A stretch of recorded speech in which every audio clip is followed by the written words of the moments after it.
Kita beralih ke informasi lainnya pemirsa, mantan Menteri Pertanian Syahrul Yassin Limpo dituntut 12 tahun penjara dan denda 500 juta rupiah subsidiar 6 bulan kurungan. Jaksa menilai SYL terbukti melakukan tindak pidana pemerasan dan gratifikasi.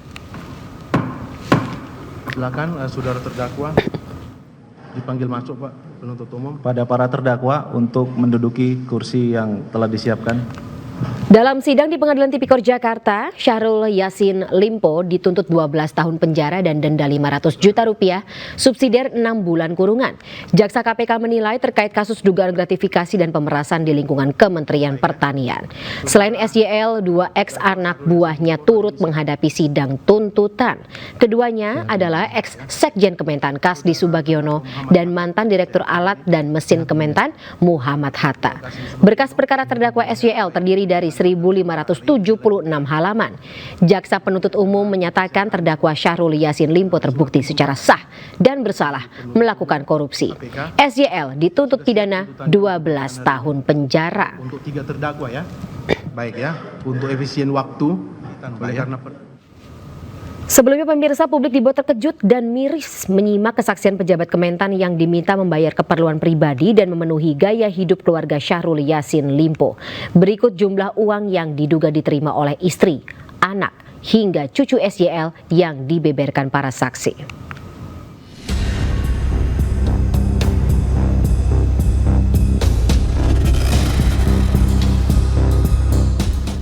Istri SYL, Ayun Sri Harahap, diduga mendapat uang bulanan sekitar 25 hingga 30 juta rupiah per bulan.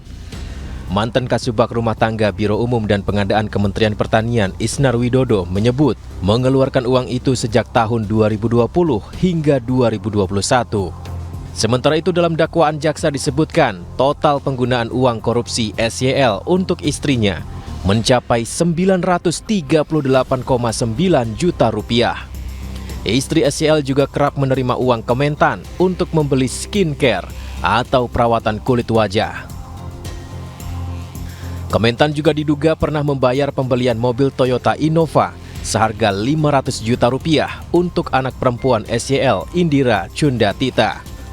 Hal ini dibeberkan saksi Arif Sofian, seorang pejabat fungsional barang dan jasa rumah tangga Kementan.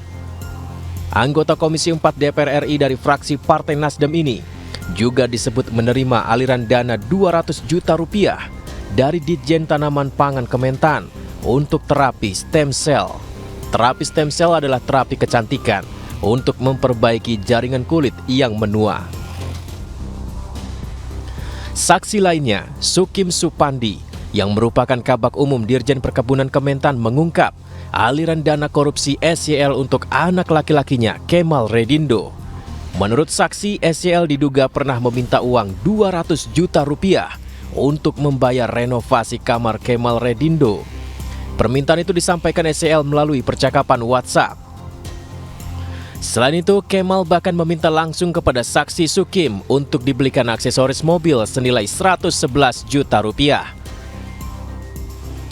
Tak hanya istri dan anak-anak, cucu SYL juga kecipratan uang Kementan yang diduga dari hasil memeras anak buah SYL. SYL mempekerjakan cucunya Andi Tenri Bilang Radisyah sebagai tenaga ahli di Kementan dengan gaji 10 juta rupiah per bulan. Selain itu, cucu SYL ini juga kerap mendapat kiriman uang untuk biaya perawatan kulit atau skincare. Bahkan salah satu saksi mengungkapkan ada permintaan reimburse untuk acara ulang tahun cucu SYL. Tim Liputan iNews.